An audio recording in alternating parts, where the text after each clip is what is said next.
Imagine waking up one morning, and your husband is just gone. No body, no note, no trace. Now imagine you own over 200 big cats. You're surrounded by people who all have reasons to hate you, and the man who hates you most is on national television, telling the whole country you did it. That's not a movie plot. That's Tuesday, in rural Oklahoma.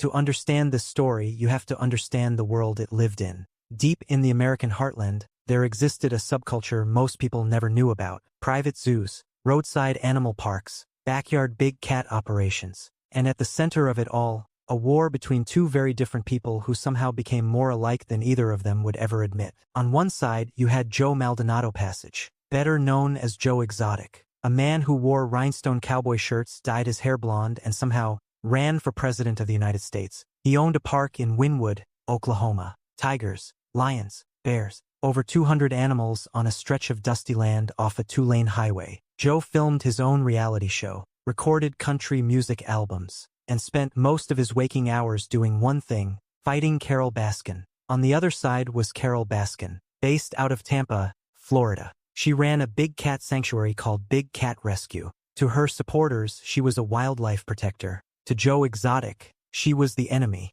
public enemy number one. Their feud was loud, it was online, it was personal, and it played out for years before most of America had any idea either of them existed. But then, a documentary dropped, and overnight, the whole country was introduced to this strange, wild, almost unbelievable world. And that's when the real questions started.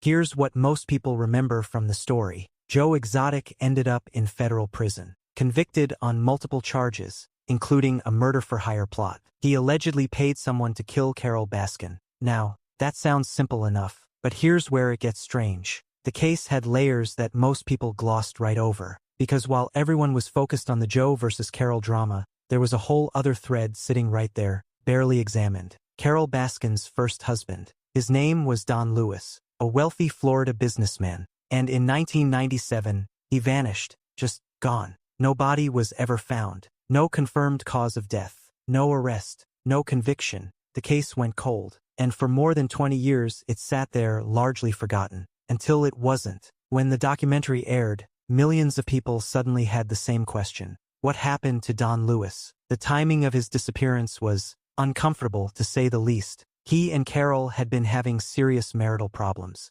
There were reportedly restraining orders involved, disputes over money and control of their shared assets. And shortly after he vanished, Carole was granted control of his estate. Now, let's be very clear here. Carole Baskin has never been charged with any crime related to Don Lewis's disappearance. She has consistently denied any involvement, and the legal system has never found sufficient evidence to bring a case against her. But the questions, they didn't go away. And in a story this strange, the questions are kind of the whole point. After the documentary aired, the internet went into full detective mode. Theories spread faster than wildfire. Some people pointed to the tigers. Joe Exotic himself made this suggestion on camera, repeatedly in graphic detail. The idea being that a large animal could eliminate evidence. It was disturbing, it was dramatic, and it had zero verified evidence behind it. But people ran with it anyway. Law enforcement in Hillsborough County, Florida, took note of the renewed public interest. They actually reopened the investigation into Don Lewis's disappearance after the documentary aired. They even ran billboards in Tampa asking for new information. They offered a reward. And here's what's interesting: tips came in. The sheriff's office reported receiving hundreds of new leads from the public. But as of now, no arrest has ever been made. No new evidence has been made public that changed the case. Don Lewis is still officially listed as missing, and the circumstances of his disappearance remain unresolved. Meanwhile, Joe Exotic sat in federal prison and kept claiming he was the real victim in all of this. He filed appeals. He gave interviews.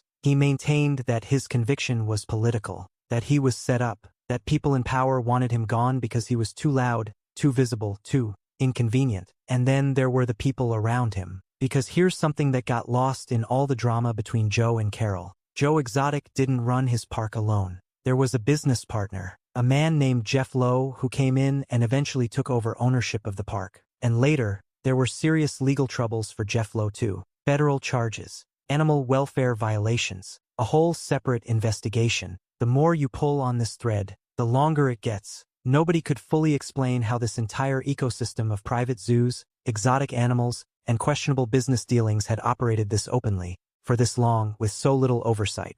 That was a question the documentary barely asked. But it might have been the most important one. Here's the part that makes you sit back and think. Joe Exotic went to prison. And by most legal measures, that's the end of the story, right? Justice was served. Case closed. Except, in 2021, a federal judge actually ruled that Joe Exotic's sentence had been improperly calculated. His original sentence was reduced. He got some relief from the courts. It wasn't the full pardon he kept pushing for, but it was something. And then there's the even bigger picture. Since the documentary aired, Congress actually passed new legislation targeting the private big cat industry. The Big Cat Public Safety Act was signed into law in late 2022. It effectively ended the ability of private individuals to own tigers, lions, and other big cats as personal pets or for roadside attraction zoos. Think about that. Two people, locked in a personal war over animals and money and ego, accidentally sparked a national conversation that changed federal law. The animals were always the real story. Not Joe,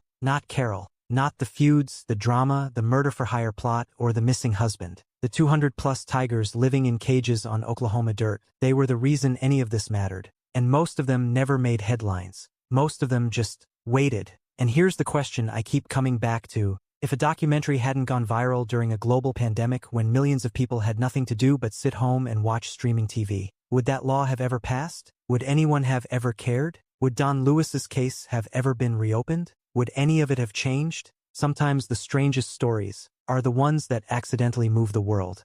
So here's what I want to know from you. Do you think the full truth about Don Lewis will ever come out? Or is that case buried forever? Drop your theory in the comments. I read every single one. And if this kind of deep dive storytelling is your thing, hit subscribe. And trust me, the next one is even wilder than this. Like the video if you made it this far. It genuinely helps more people find these stories. I'll see you in the next one.